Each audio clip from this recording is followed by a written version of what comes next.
had enough of the computer for a while. You feel like you've been messing around on it all week. It's time for you to get your jam on. You pull up to your trusty AKAI MPC 1000 sampler and prepare to get sick nasty.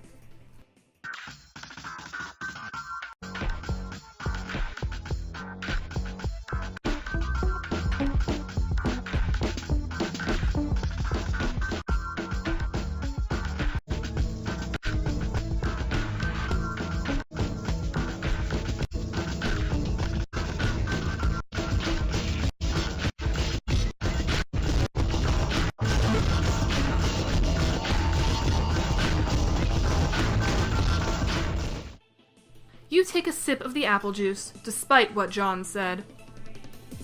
Those beets were so fresh they belong in the produce aisle, is what you're talking about. Soccer moms be thumping that shit for ripeness like melons, know what I'm saying? After beets that fresh, it would be a crime not to reward yourself with a celebratory swig. 2 plus 2 plus 1 plus 2, percent of 10 equals 7. You can't do it. John's got you all twisted up inside now. All you can think about is Mandel's gross monster piss. Damn you, Egbert! You recapsulog the juice. You allocate sword to Strife Specibus. Your Strife Specibus is already allocated with the blade kind abstratus. There is no need to allocate it. You can wield your sweet ninja sword as a weapon once it's in your Strife deck, but you will have to capsulog it first before moving it there. You capsulog the sword. The ninja sword, 2 plus 1 plus 2 plus 2 plus 1 plus 2 plus 2 plus 1 plus 2 plus 2 equals 17, percent of 10 equals 7, occupies the same card as the juice, 2 plus 1 plus 1 plus 2 plus 1 equals 7, percent of 10 equals 7, expelling the juice from your Sylladex. It splashes all over your turntables and your copies of the beta. Rawr! You get a towel or something. You head out to get a towel from the bathroom across the hall. You glance at one of the many radical puppets in your bro's collection and nod in approval. Is there anything not awesome about your bro? No, you think not. You enter the bathroom. There's a damp towel on the floor you can probably use for this crisis. You stop to pay a little respect to one of your bro's boys up there. Hey little man, how's it hanging? You capsulog the damp towel.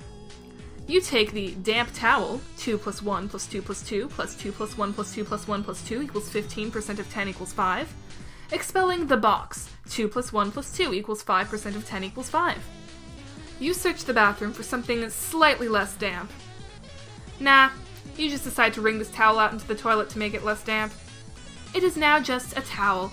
2 plus 1 plus 2 plus 1 plus 2 equals 8, percent of 10 equals 8. You take the towel. You take the towel and grab the box again while you're at it. You clean up the juice. You clean 2 plus 2 plus 1 plus 1 plus 2 equals 8 up the juice with the towel and hang the damp beta envelopes on your line to dry off. In the breeze of the fan, the betas jostle near the open window. This arrangement is a little disconcerting. If they fell out, it sure would be a stupid way to lose them. You turn off the fan. The crisis is easily averted. You can't imagine it will ever resurface later in any way, shape, or form. That beta is as good as yours forever. You should probably go pester Egbert again. You wonder if he found the beta yet. You also might chat about your respective Sylladices and fetch modi if the topic happens to come up. You wonder if he's anywhere near as smooth with his Sylladex as you are. Probably not. It's probably not even humanly possible. Suddenly, a rambunctious crow flies in the open window and snatches the beta. Possibly to make a nest with, or maybe just for the sake of being a brainless, feathery asshole. You yell at the bird. Stop! You accidentally launch your ninja sword. Everything goes flying out the window, dead bird and all. No one can ever know about this. You look out the window. Yeah, you can kiss all that stuff goodbye. You feel sorry for the bird, but at least you never planned on ever using that beta, ever. Anyway, now that bit of ugliness is behind you, you guess you can look forward to several more hours of messing around in your room. Whoa, wait, what? You prepare to descend the stairs to your living room. You are standing eye to eye with a familiar foe, a 20-foot-tall granite statue of the mighty wizard Zazarpan the Learned. Your mother had him installed through a hole in the roof with a heavy-duty crane. Just look at that mystical gaze. To peer into those aloof, glassen eyes is to arrest the curiosity of any mortal. To behold the wisdom concealed in the furrows of that venerable face is to know the ceaseless joys of bewilderment itself. Any man so fortunate as to catch askance his merry twinkle or twitch of whisker shall surely have all his dreams fulfilled. You find this grisly abomination utterly detestable. You psychoanalyze your mother's love of wizards. There is nothing to psychoanalyze.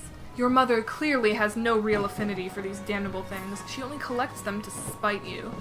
If anything, she finds them even more repellent than you do. She's just a committed woman. You go downstairs to the kitchen back door.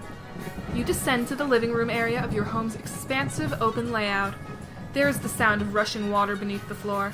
It tends to strike guests as strange presence in a living space, but it's become hardly audible to you through familiarity. There's the front door, but hopefully there's no need to make the long trek around the house in the rain. You might as well see if you can slip through the kitchen and out the back unnoticed. You view your mother's solid copper vacuum statue. Okay, but it's bronze, not copper. But it wasn't always. A while ago you gave this as an ironic gift to your mom for Mother's Day. You even customized it with a drink holder to support one of her ubiquitous alcoholic beverages. She liked the gift so much she had it bronzed and put on this pedestal. She even left it plugged in so it can still be turned on now and then, but never to do any cleaning. It never leaves this display. Sometimes at night, when you're in your room, you can hear it wailing from downstairs. She must know you can hear it. She is completely deranged. You grab the Eldritch Princess. It's too big to capsulog. Not that you would want to move it anyway. The pretty princess doll has been sitting there for months ever since your mother got this abomination for your birthday, as a totally passive-aggressive gesture. You decided to make it much less abominable by knitting Her Majesty a new head and new arms. Now it brings a mischievous smile to your face whenever you walk by. Your mother hasn't removed the doll yet, and probably never will. She would never be the one to blink first. You acquire an umbrella for protection from the elements. U is greater than L. U is less than V. You're going to have a hell of a time accessing that card when you need it. You guess you'll just cross that bridge later. You peek inside the kitchen. The liquor bottles are out in full force. Mom is surely nearby. You investigate the richly colored object in the middle of the screen. That would be your refrigerator, whose surfaces have customarily served as the battlefield for a chilly siege of passive-aggressive one-upsmanship. This was a drawing you did of your cat, Jaspers, when you were younger, along with a poem about him. Your mother bought this ostentatious $15,000 frame for it and had it welded to the door.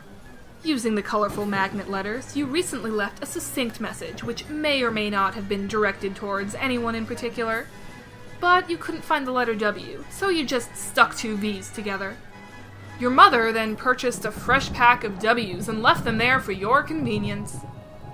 Appreciative of the thoughtful gesture, you left her a sincere thank you note which you had legally notarized and then marked with a drop of blood. But part of it was touching the floor, so your mother was kind enough to lift the lower portion of the document with a velvet pillow. You attach a W to your face as a fake mustache. This is incredibly silly, and you're not sure how it fits into your campaign against your mother or getting your computer back online to escape your doom. But it's hard to resist getting a little silly sometimes, especially when you are absolutely positive no one is watching. You capsulog the W. W is greater than L. W is greater than V. But that unsightly void in the W pack won't do, nor will the gash in the plastic. You deposit 12 cents in its place, which is your approximation of the letter's value. You also make a vow to return later and neatly sew the plastic shut. You think of ways to one-up your mother. You now wonder how to address the pillow situation. It seems the woman has you at a clear disadvantage. Perhaps slipping a fresh doily under the pillow will do the trick, or maybe spilling a bit of Worcestershire sauce on it, and then having it dry cleaned and returned, along with a laboriously ingratiating apology note. No, there's no time for anything like that. Or maybe, just thinking out loud here, you could use the entire pack of W's as M's. Oh yes, that would burn. But you've already done something with that W pack, and there's no need to go back and gild that lily. This is a delicate business. and that pillow is screaming for rebuttal. You captcha-log the velvet pillow. You decide to take the velvet pillow and lovingly embroider a poem in praise of motherhood on it. Hopefully you can pull this off before she notices it's gone. VE is greater than L. VE is less than VI. VE is greater than U. But it causes your tree to be pretty badly unbalanced. It surely will auto-balance itself in a moment. And just like that, the umbrella becomes accessible in the root card. That's one of the things you love about the tree modus, the happy surprises. You head out the back door. Okay, enough is enough. Time to get Ah! You don't know how she does that. You are never safe in this house. And of all the things to be doing during a power outage, she's up to her ironic housewife routine again. That mop bucket doesn't even have any water in it. What an absolute madwoman. You hop over the counter, landing in a roll. This bird's gotta fly. Lousy, stupid goddamn wizards.